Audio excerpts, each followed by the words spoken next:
What's going on, guys? Your man Unspoken Reviews back again with another video, and today we are going to be doing a season review this time. I know usually I go episode by episode.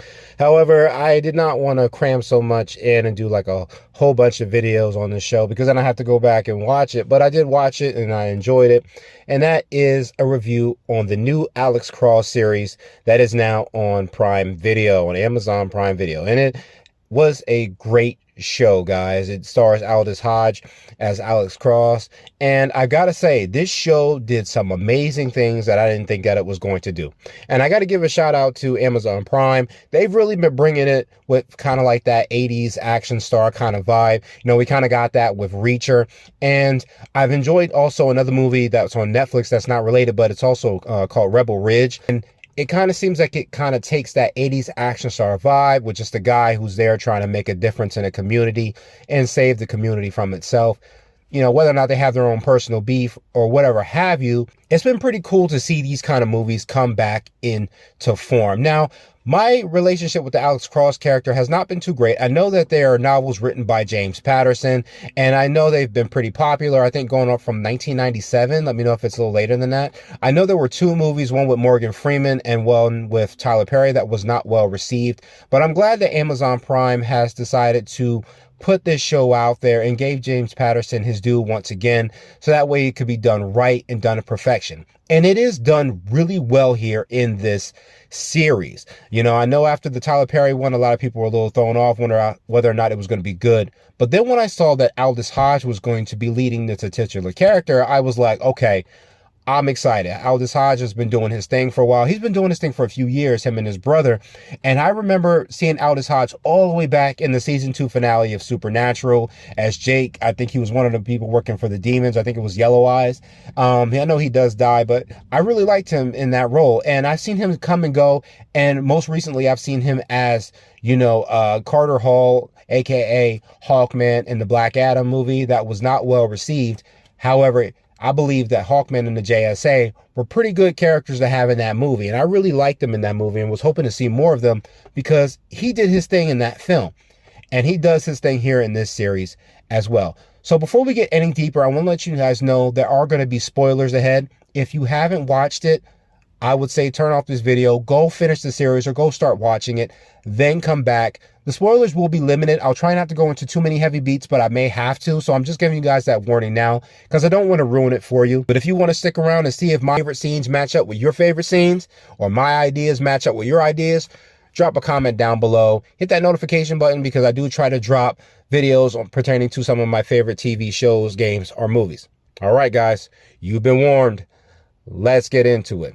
All right, so as you guys know, Aldis Hodge does lead as Alex Cross, and I gotta say, man, this show did a great job of portraying a protagonist that has some weaknesses. Now, that's not me taking away from Jack Reacher, right? I think it's pretty cool when we have just this badass type of character that is kind of like that no-nonsense cop that doesn't play by the rules, you know what I mean? But I do like Reacher because he is kind of a badass, but one of the things I didn't like about the Reacher show is he doesn't have a lot of weak moments where he's dealing with his own kind of traumas.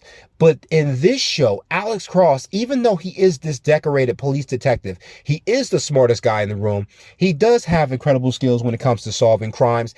He is very well broken. Okay, in the beginning of the series, we find out that his wife, Maria Cross, was actually murdered. He didn't get a chance to ever find out who was responsible. And even though he finds her at her last moments, after this, he's never able to find who was responsible. And I believe a whole year has passed.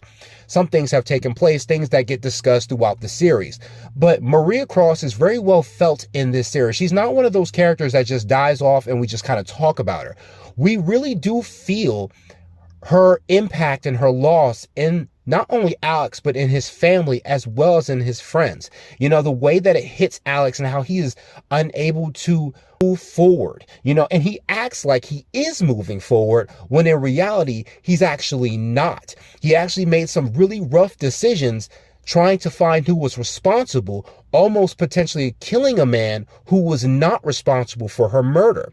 And it was pretty cool just seeing a character kind of break down and get angry like that and have these very vulnerable moments when they're actually the wrong one in the situations. There are quite a few times where he kind of throws anger at characters that don't deserve it, who are trying to protect him from himself, where he kind of not pushes away his children, but he's not really letting them in on how he's dealing with the pain of losing his wife. And even though he's in a new relationship with a character known him as Elle, it's not really him letting go. He's still struggling with the fact that he might not ever find who's responsible, and he does not want to even consider that as a possibility. However, his character is awesome. He has a pretty good swag about him. And you know, I did not know this prior to watching the show, but I had to research it. But James Patterson actually designed that character to be black, right? He was actually a black protagonist. And real quick, before I go any further, shout out to James Patterson. A lot of you guys don't know this. I'll put the article in the video, but he had some issues with Hollywood, who was trying to turn Alex Cross into a white guy. The man's response was, in quotation marks, "Fuck that. That's not happening." And I like, you know, as from one author to another, shout out to James Patterson for standing 10 toes down on a character that he created. He had a whole personal backstory as to why he didn't want the character changed. And I respect that so much, because when it comes to Hollywood, people will come trying to change what you created. And this man said, no, that's not happening. The way I made it is the way it's going to go on the show. And despite all this, you know, the man turned down 7 figures. That's a lot of money to give up. But he did it because he cared about his projects. And you know what? I've gained so much respect for that. And it made me hope for more seasons. So when they're talking about Alex Cross, he is an amazing character. He's hardcore, but he's also very sly. He's very slick. And there are moments where he is not always the big action star. He can put up a fight sometimes, but he has moments when he's just really good at getting into people's heads, especially in the very beginning of the show. You really see how his swag comes off, how he's able to get inside people's heads, mess with them until they either give up a conviction. And I think that that's pretty awesome. And even though this character is amazing, he's nothing without his best friend, John Sampson, played by Isaiah Mustafa. And first and foremost, I gotta say, Isaiah Mustafa did a great job as John Sampson. Sometimes when we see, you know, the protagonist is, I guess you could say, sidekick or supporting character, sometimes they can kind of be pushed to the wayside, right? We can kind of forget about them and act like they don't have anything that's important. That is not what Sampson is. Sampson is pretty much not only the partner to Alex Cross, he is also his best friend and his support system. There are moments where Alex will do something very questionable and Sampson will challenge it. He will support Alex when other people are around him. But when they are one-on-one, like any friend would, that is when he confronts him and tells him when he's doing something wrong. This actually plays out a lot, as John was the one that told the captain of the police precinct that Alex fell off and he did something destructive. It was actually caught on video. Alex was pissed off that this happened and is mad at Sampson, but Sampson felt like he was protecting Alex from making a very reckless decision that would have ruined his life for the rest of his life. And I like how throughout this entire situation, John never apologizes for what he did. He stands 10 toes down on the decision he made and really cares about Alex. They're pretty much like brothers and they have like these little tit for tats. But he also has some romantic subplots that go on in this series, much that I did not expect, but definitely worked out. His character kind of goes on his own journey and sorts things out on his own. He doesn't always need to be next to Alex. And you know what? Perfectly fine with that. Perfectly fine with that. There were a few moments where I liked the dynamic battles that went between both Alex and Sampson. There was a scene where after Alex gets himself into trouble and he kind of confronts Sampson saying, you know, really messed up stuff to him. He's like, you're not blood, you're not bone, you're just my friend, or you were. Basically coming at him because Sampson was the one that put him out there for the mistake he made with getting the wrong guy. But Samson still stands 10 toes down. He does not give up on the idea that he did the right thing in protecting his friend. And this was a real good shout out to friendships, how you don't always have to do things that your friends want, but you have to do what you think is best to protect them. And sometimes that has to go against what they believe. But seeing them come back together was awesome in the season finale. And I liked I saw the title of the last episode where it says, "You had me at motherfucker." And I had no idea why that was the title. But when they reconcile and Alex is forced to apologize because his family's in danger, their family's in danger, the way he says it, he stops him and he says, "You had me at motherfucker." And I like how they kind of had that little romantic thing. I forget what movie that comes from, but I thought that was so funny, but it was so perfect for these guys.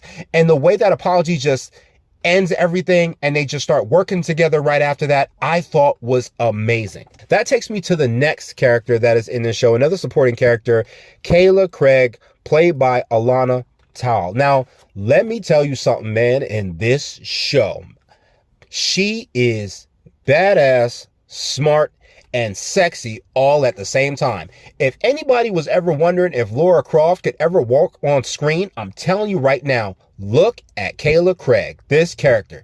There were a few moments with her character where I was genuinely wondering if she was an antagonist working with Ed Ramsey, who was the main antagonist. But it turns out that's not the case, right? She actually is an FBI agent, and her and Cross have a working relationship. It seems like there was also some flirtation there, but she's also, just this very smart individual who tries to help Alex as much as possible, feeding him information, finding out things for him. Her character really comes in clutch, and she also has some good action beats where she's with the squad, helping them, trying to find the fanboy, also known as Ed Ramsey. And I gotta tell you, man, Alana Tal in this show, I've seen her in SEAL Team. She comes off very conservative in that show.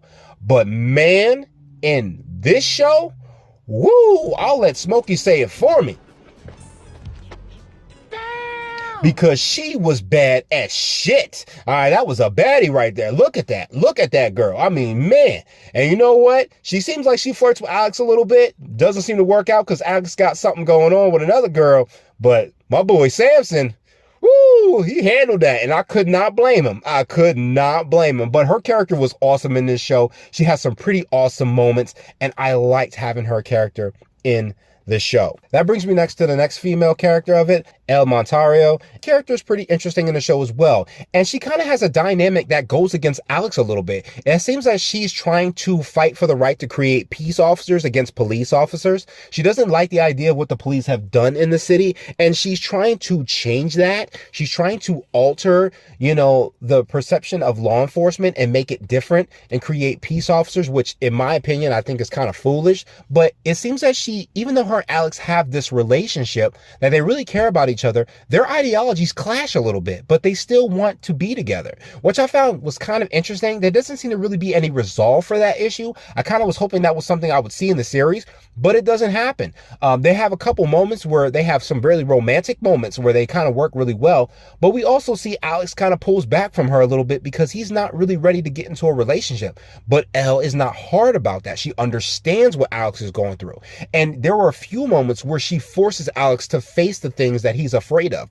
This comes in clutch, especially with the karaoke scene. The karaoke thing is very strong in their family. They love doing it. The kids love doing it. The grandmother loves doing it. Alex loves doing it. And John Samson also loves doing it, as well as Maria, who loved doing it as well. And Alex has a very hard time being around the things that were very important because she's not there to do it with them. But she brings him back, and I think she had him blindfolded, and she brings him back to the house to do it. Even though he's upset, he kind of starts to like it and he enjoys it. And I think there's nothing more funny than watching Aldous Ridge in a wig walking around singing, Whip My Hair Back and Forth by Willow. Hilarious scene. But she was a great character. There were a few moments where her and Alex had these moments where they would go tit for tat, but she was willing to understand where she faulted at and forgive him. And she also has a few moments where she gets pretty badass as well, especially in the season finale. She's not just one of those ignorant type of female protagonists that have no idea what's going on and is kind of dumbfounded and can't take the reins and take control when things are going wrong. She has some pretty great moments when she was forced to step up. She did that without question. Okay, now that brings me to Shaun T. Schuler as Maria Cross. Now, as I told you guys earlier, Maria Cross, even though her character is gone at this point in time in the series, her presence is still strongly felt. You can still feel the impact she has on not just Alex, but their children as well.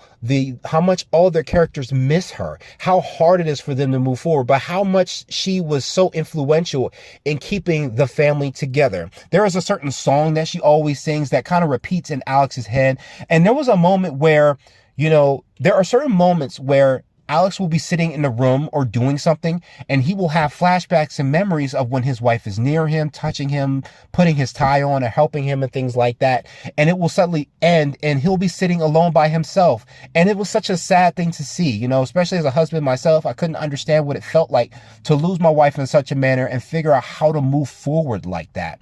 But you can feel just how much her presence is impacting all the characters in the show, how much all of them miss her and are having a hard time. There's a moment where Alex is outside of the cemetery and he just cannot bring himself to walk in there and put flowers on his grave. Once again, another thing I really liked about Samson, he takes the flowers and he walks it in there for him, knowing that he can't go in there.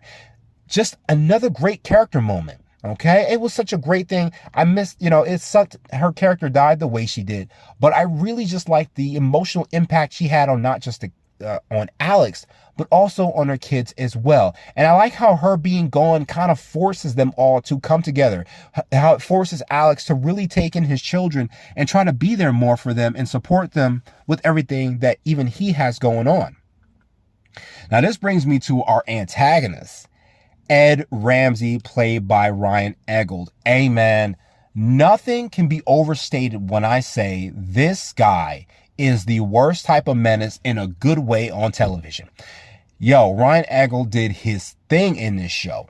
He plays Ed Ramsey, who is this high prolific guy in the community. He really cares about the community. However, this man is a serial killer. And it turns out that he kidnaps people and he brings them in and he tries to pretty much break them down into a version of a famous serial killer. And he has a whole scrapbook filled with all the people he's done this to. As a matter of fact, it's his initial murder in the first episode that sets everything on the course that it does, putting Alex in the situation that he's in. And the thing that I like about his character is that he is very committed to everything that he's doing. He senses that everything he's doing is putting him on the right path to become something of greatness. And this man is not letting up on what he believes in. He is willing to do all these things. He has a mask that he puts on that looks like somebody's face so that way he can, talk to people online. He has just these crazy morals and a past that is so conflicting, where I think we found out that as a kid, he used to cut the feet off of birds and kill them. He used to I think it was a possibility that it's incentive. It's pretty much clued in that he potentially killed his sister. I don't exactly know if that's what he did, but he also left his mom in a broken state where she's alive, even though he lies and says that she's dead. And even when he's found, this is another thing that I like about the battle between both Ramsey and Alex. These guys are not throwing punches at each other, but there's a moment where Alex is at a birthday party for Ramsey that he's invited to as a +1 with Elle. These two don't throw any blows at each other, but the way that they are getting in each other's heads throughout this whole episode is amazing. They're throwing these little shots at each other. They know these personal secrets about each other, things that nobody is supposed to know. There is a scene where, as Ramsey's walking around the table, he's talking about this guy named Isaiah. And if you guys are paying attention, Alex was actually talking to a guy on the radio saying his name was Isaiah, and talking to this guy on the radio who, talking about his wife, Maria. He didn't want to say who he actually was on the radio. But as Ramsey's going around, he calls out the man by the name Isaiah as if he was listening to that, and gives up all of Alex's personal information in a conversation without saying his name. And you see how affected Alex is by this.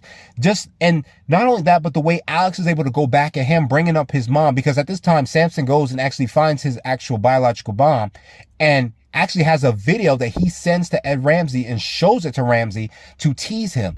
The way these two kind of go at each other is so amazing. And this is another thing. This is not an action show. It's more of a thriller. And it does a great job of just making these two characters battle it out without throwing a single punch. They do have moments, but it's not as action as you would think it is. Like if you would see it in Rebel Ridge or Reacher, it's a little different than that. And you know what? It works. It works very well. Also, Ed Ramsey kidnapping Shannon Whitmer, who is actually played by Eloise Mumford. You know what? Both of those scenes, all those scenes with those two characters together was insane. Shannon Whitmer is actually a young woman who, just came back in town and is looking for a new job. Her mom is helping her out, and she ends up getting kidnapped by Ramsey after he kind of plays into it, is that he's this guy that's genuinely interested in her for romantic purposes. However, he ends up using, I believe it is sanitizer that he puts drugs in. And when she rubs her hands together, she ends up passing out from it. This man even went to the crazy extent of cloning her cell phone. So when she thought that she was texting her mom, she was texting Ramsey, calling Ramsey. It is such a sad and crazy, insane scene. And throughout the time together, he is transforming her into this female criminal that he knows, cutting her hair, dyeing it. He even breaks out some of her teeth. And throughout all these moments and throughout the torture and throughout all the times, Shannon Whitmer is trying her best to stay strong. She's fighting back when she gets a chance. She tries to run away when she gets a chance. She tries to play along to find a way out when she gets a chance. She is not just turning into this victim. She actually tries her best to put up a fight so she can get away. And I really like that, because sometimes in shows like this, we'll see that kind of female victim just kind of play victim and is, oh no, and too afraid to fight back. That is not the case with Shannon Whitmer. She actually puts up a fight to get out of that situation at any time that she can. And I think it's so crazy also with Ed Ramsey, just how much pull this man had. He had so much dirt on so many people, including the police captain who was pregnant at the time. And there's a moment where he finds someone who knows about Ramsey and knows his past, and they find him. There's a scene where the captain kills that man, but the way that it was shot was so interesting, because the way the gun creeps around before she pulls the trigger was interesting. You thought that because I guess he noticed that she was pregnant and he wanted to rub the belly and talk to the baby because he had kids himself. She said it's okay. He's doing it and talking to the baby, and the way the gun kind of reaches around, it was almost like it came from a different direction, and she ends up killing him. Samson ends up figuring this out and calls her out on it, and she's forced to come apologize for what she did and turn herself in. But the way Ramsey just has all this pull on these people, it's how he's able to get the footage for Alex assaulting that guy. And there were so many things that this guy does that are so sneaky and conniving in such a way to protect himself that it was really hard for anyone to implicate him. And even the people that would act like it was incredibly impossible for him to be guilty are working with Ramsey. Some of them are working against him. Some of them are working with him willingly. And I think that is crazy how that guy had so much pull in this show. That takes me to another character who's also an antagonist, Bobby Trey, who's actually played by Johnny Ray Gill. And you know what? This dude is awesome. He works for Ramsey, and he tends to, handle things that are loose ends for him. He was once a cop who was actually leaving the same time Cross was coming in as a police officer. And it's pretty interesting because his character is kind of coked up, drugged up, but he kind of has this pretty cool swag about him that even though everything he's doing, he kind of tries to do it with this kind of cool kid mentality. You know what I mean? He just kind of comes, he loves wings. Though he's always eating when you're watching him on the show. He's either eating something or goofing off or doing something he's not supposed to be doing. But there is one scene in the show where my man is hunting this girl because apparently they killed somebody. He killed someone who was supposed to be linked to Godspeed, who was actually the guy who was murdered in the beginning. And he corners the girl at the hotel, and this man is in a Speedo with nothing on but a Speedo, playing Get On My Level, slamming against the wall, psychologically torturing this girl. She has no idea who's going to kill her next door, but he's right next door to her. He's slamming on the wall, get on my level. This dude is going hard. He is hyped to the max. Of course, he was snorting something, but he was hyped up. He was too enthused. This guy is he was funny, but at the same time, you could tell he was dangerous. He was willing to do whatever it took to get the money. And he's a big dog fan. Shout out to the John Wick lovers out there. Man's a big dog fan. He's a contract killer, but loves dogs. Ain't that crazy? All in all, I really did love this show, guys. It is a great show. There are some things about it that I did not like, but something that was really important to me that I did love is that this show is a primarily Black-led television show. There is maybe only 2 or 3 characters that are of a different race.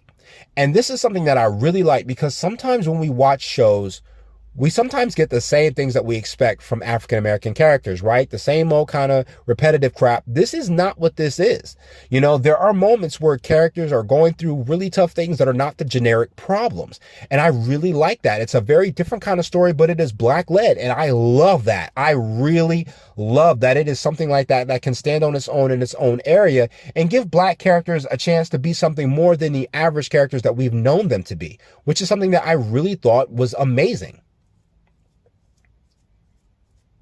Now, there were some things about it that I did not like. There were some moments in the series where it was the kind of same old problems. I mean, because obviously we know in the beginning of the series, you know, Alex is trying to work a Godspeed case. Eventually, the guy that Ramsey first kills in the beginning, and the whole community is angry about it, trying to find who was responsible for the murders, and is even, you know, goading the cops, you know, pushing them around, complaining that they're not doing it, leading protests, because apparently this guy Godspeed was a reformed criminal trying to turn activist.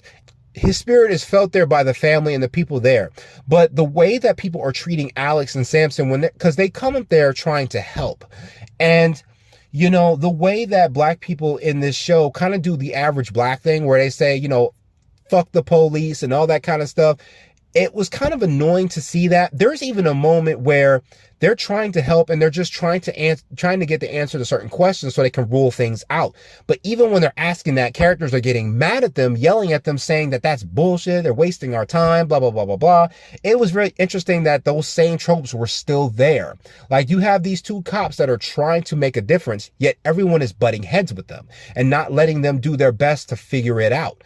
However, this does not stop Alex, but this is very interesting because when Alex is called out by Ramsey and that footage is put out there, he goes to, you know, stand in front of everyone, because this is another thing I like about Cross. He does not back down from the hard parts. You know, he knows that when he's going into the police station to turn in his gun and badge, he knows he's going to get a lot of crap. But here's the thing. In the beginning of the series, the police chief was trying to sweep Godspeed's murder as a suicide. They did not want to, you know, say it was the police or anything like that. They just wanted to rule it as a suicide. Because as an activist, they think the police killed him as a way to quiet him down. But that's not what happened. It turns out that Ramsey is responsible for his murder. And Alex is able to prove that the police were not responsible and that it wasn't a suicide. Even after this is sorted out, when that tape comes out, Alex does come to the precinct to turn in his gun and badge. And Godspeed's sister, you know, even though Alex tells her, yo, this has got nothing to do with Amir, I still gave him peace by finding out what happened to him. And she does something stupid where she says, fuck Alex Cross and fuck the police. I was completely lost about that. This man just went, you know, for the grinder to find out who was responsible for your brother's murder, to prove that it wasn't a suicide, where everyone else was trying to say that your brother just died from drugs. And even though he proves that, that one video changes everything. And I thought that was the interesting part. Now, I didn't want to skip over this part because this show is kind of like, it has 2 antagonists, okay? I didn't want to miss it. I felt like I was going to miss it. But there is another antagonist. And when he comes around, excuse me for forgetting his name. I didn't get a chance to write it down. But he is an antagonist that is responsible, well, what looks like he is responsible for Maria Cross's murder. But he is not the one that killed her. As a matter of fact, one of the characters that we think is a supporting character that is on the side of Alex and his family, Nancy, is actually working with them. Now, this is another thing that bothered me a little bit. The thing I'll say is that it didn't do what Luke Cage did. It didn't do this thing where it just gave us this last minute antagonist. No, this character's presence is felt throughout the series. He does little things where he messes with the family. Like he kind of gives the scarf back to the son, or he replaces things back in the house that was missing. There was a redskin scarf that his wife was wearing when she was shot and killed. He puts it back in the house, and then the next day, Damon, his son, has it around his neck, and he's trying to figure out where he got it from. And he's like, it was just in the room. And he's like, you know, of course he tries to have it run with DNA and everything, but you can tell that this character is just slowly moving in the background, causing all this anarchy, causing all this unrest. There was another thing that I really liked with his character, as well as Nancy. We'll get to her in a minute. I know I talked about her, but I'll cover this character now. There's a moment where he attacks Nana Mama, Alexis Cross's grandmother. And I like that when they start fighting each other in the beginning, she tries to put up a fight. And I like how when the series ends, everything goes black and it goes to the credits, and you actually can hear the fight in the background. You can hear the grunting, the crashing, the fighting, the screaming. You can hear all that. And it was very emotional. Me and the wife were just kind of clenched up trying to figure out what the hell was going on. I was like, oh snap, did he just kill her? What happened? She does end up surviving her injuries. She does have some internal bleeding, but she ends up surviving and making it to the end of the series. But I just thought that was pretty interesting. His character believes that he is doing the right thing by Deirdre. Now, at first I thought this was a love interest, but it actually turns out it's his adoptive sister and also Nancy's adoptive daughter. Deirdre actually was someone who ended up murdering a man and ended up going to jail. And instead of Alex actually fighting to get her fixed, he believed that she was broken and that she could not be fixed. And at this point in time, he's not wrong about her, but it's something that he thinks that he shouldn't have said. Now, we do find out that it's crazy because even though Deirdre killed this man, she did not do it out of her being broken and unwilling or willing to do that. It turns out that Nancy thought that it was the best choice for her because that she was a young white girl with no criminal record, that she could kill someone, and that her son would not go to jail for that crime. She did not think Deirdre would see any repercussion of it. And that was another thing I didn't like about this series, was the fact that it used the same type of racial tropes that we come to believe in our legal system. Sometimes it is true, sometimes it's not. But I found that so interesting that we still fell back on those tropes. It kind of gets annoying, but it was also just pretty interesting to see that Nancy had such an impact on the way things started. The way that her brother kind of fell into that, her son kind of fell into that situation, the way Deirdre fell into it. And it was pretty crazy because Nancy is not letting this up. She ends up killing herself in order to get back at Cross, not letting him have the satisfaction of taking her in. And I just thought that that was a very interesting thing, the way it ended. But I did think the show was great. I thought the show was awesome. It had some pretty great moments. It had some pretty great opportunities to expand on in future if they decide to do more with the show. I hope that they do. This has been an amazing series. There are just so many great character moments. There's so many great growth moments. There's so many great moments where when characters are on a path, they stay convicted to that path. They don't let it change. They don't let it alter. There are moments where characters are allowed to be sexy. There are times that characters are allowed to have swag. I just really like that in this series. And I kind of hope that we get more television series like this. Amazon Prime seems to be knocking it out of the park. And I'm glad that we're getting kind of those 80s characters vibes that are coming back. And I hope that they continue. But if you guys watched the show and you enjoyed it, please let me know down in the comments below. Let me know what was your favorite moment out of the series. Let me know what you guys thought about the series. Is this something else that you're interested in? Do you like these kind of shows? Do you want to see more of these kind of shows? Like the video, and I will catch you guys in the next one. Later.